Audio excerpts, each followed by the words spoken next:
আজকের এই অনুষ্ঠানে আমার প্রিয় সহকর্মী সভাপতি উপজেলা যুবদলের আহ্বায়ক আফসার আলী উপস্থিত রয়েছেন, যুবদলের সিনিয়র যুগ্ম আহ্বায়ক মোস্তাক এবং সভাপতি অনুষ্ঠান সঞ্চালক আশরাফুল ইসলাম সহ দুপচাচিয়ার পৌরসভার সাবেক মেয়র জনাব জাহাঙ্গীর আলম, উপস্থিত রয়েছে দুপচাচিয়া উপজেলা বিএনপির সংগ্রামী সভাপতি জনাব মনিরুল ইসলাম সফল, উপস্থিত রয়েছেন সাবেক উপজেলা বিএনপির সভাপতি জনাব আব্দুল হামিদ, পৌরসভার ভারপ্রাপ্ত সভাপতি সাইফুল ইসলাম সহ যুবদল, ছাত্রদল, শ্রমিক দল, মহিলা দলের সকল পর্যায়ের আমার প্রিয় নেতৃবৃন্দ, আসসালামু আলাইকুম। হিন্দু ভাইদের জন্য রইল আদাব।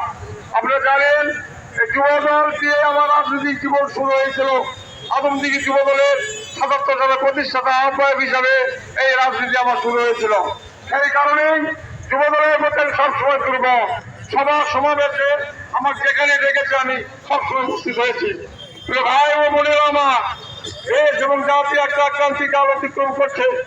দীর্ঘদিন আমরা যে লড়াই সংগ্রাম করেছিলাম একটা নির্দলীয় নিরপেক্ষ সরকারের অধীনে নির্বাচনের দাবিতে, সেই আল্লাহর রহমতে ১৭ বছর পর বিগত আওয়ামী লীগের ফ্যাসিস্ট সরকার নির্বাচন ব্যবস্থা ধ্বংস করে দিয়েছিল। নির্বাচন ব্যবস্থাকে জাদুঘরে পাঠিয়ে দিয়েছিল।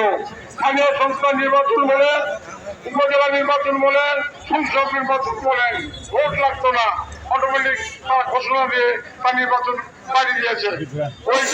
ওই সিদ্ধান্ত থেকে বের হয়ে আমরা মানুষের ভোটের অধিকার, ভোট সেন্টারে যেন যেতে পারে সেই অধিকার আমরা ফিরে এনেছি। তাই আমাদের মধ্যে কোনো দ্বিধাদ্বন্দ্ব নাই। বাংলাদেশ জাতীয়তাবাদী দল শহীদ রাষ্ট্রপতি জিয়াউর রহমানের প্রতিষ্ঠিত দল, বেগম খালেদা জিয়া আমাদের নেত্রী, তারেক রহমান বিএনপির ভারপ্রাপ্ত চেয়ারম্যান, দীর্ঘদিন ১৭ বছর লড়াই সংগ্রাম আন্দোলন বিদেশ থেকে এত বড় একটা রাজনৈতিক দলকে নেতৃত্ব দিয়েছে, ঐক্যবদ্ধ রেখেছেন, সেজন্য আমার ধন্যবাদ জানাই। বলে দিয়েছেন উনি, যেটা মহিত করলো যে তিনি করবো যে আমাদের মধ্যে কোনো বিভাজন না থাকে। আজকে আমাদের জাগির নমিনেশন দেবে, এটা আমাদের শহীদ রাষ্ট্রপতি রহমান, বেগম খালেদা জিয়া, তারেক রহমান, প্রতীক আমাদের ধানিয়েছি, পুলিশ আমাদের কর্মসূচি, সেই দিয়ে আমরা দেশকে করতে চাই। নির্বাচনী জন্য আমরা আমাদের দল রাষ্ট্রীয় ক্ষমতায় চাই। যার যেটা প্রাপ্য সে নেতাকর্মীর মধ্যে বিদেশ রাখা চলবে না। উচিত মহিলাকে আছে, উচিত বলতে চাই বিগত দিনে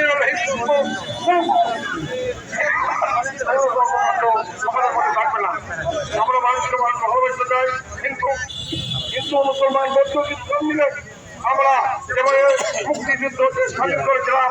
আগামী দিনে আমরা এই নির্বাচনে অবতীর্ণ হব। বিএনপির সকল পর্যায়ের নেতা কর্মী, যুবদলের নেতা কর্মীকে ঐক্যবদ্ধ থেকে কাজ করতে হবে আমাদেরকে। আপনারা জানেন এই বিএনপির মানে আপনার কয় মাস আগে যুবদলের জন্ম। বিএনপি ১৯৭৮ সালে ১ সেপ্টেম্বরে যুবদলকে জিয়াউর রহমান সাহেব খুব মর্যাদা দিয়েছিলেন। যুব সংস্থা, যুব কমপ্লেক্স, জাতীয় যুব সংস্থা, এই সংস্থাকে আমি খুব নেতৃত্ব দিয়েছি।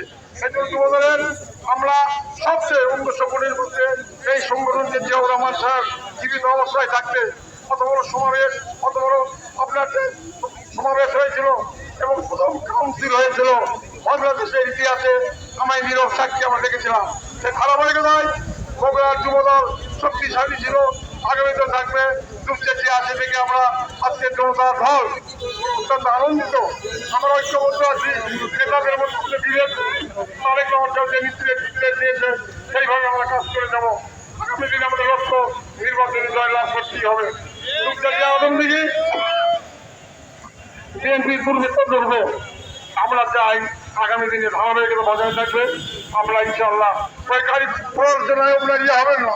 অনেক রাজনৈতিক দল অনেক কথা বলে, তাদের ভ্রান্ত একটা রাজনৈতিক দল, ভ্রান্ত তাদের রাজনৈতিক আকিদা, তাদের যে রাজনীতি, তাদের যে আমাদের নেতা তাদের রাজনীতি করার অধিকার ছিল, রাজনীতি করতে পারছে।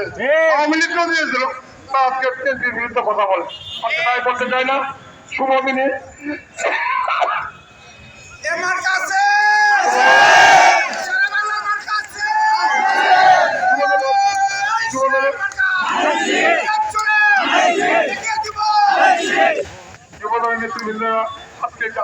অনুষ্ঠানের আয়োজন করেছেন বিশ্ব তিনচার্যা যুবদলের সর্বস্তরে ইউনিয়ন ওয়ার্ড সভাপতি নেতৃবৃন্দকে আমরা জেলা বিএনপির পক্ষ থেকে আন্তরিক অভিনন্দন মোবারকবাদ। এবং আগামী আপনারা যেভাবে লড়াই সংগ্রাম করে আপনার আন্দোলনকে সফল করেছি, নির্বাচনে আমরা জয়লাভ করে সফলতা দেখাবেন আশাবাদ ব্যক্ত করে যুবদলের জন্মদিবসে আজকের এই অনুষ্ঠানে যারা সফলতা কামনা করছি। আগামী দিনে যুবদল আর শক্তিশালী হবে আশাবাদ ব্যক্ত করে এখানে বক্তব্য শেষ করছি। খোদা হাফেজ। জিন্দাবাদ। শহীদ জিন্দাবাদ। জিন্দাবাদ।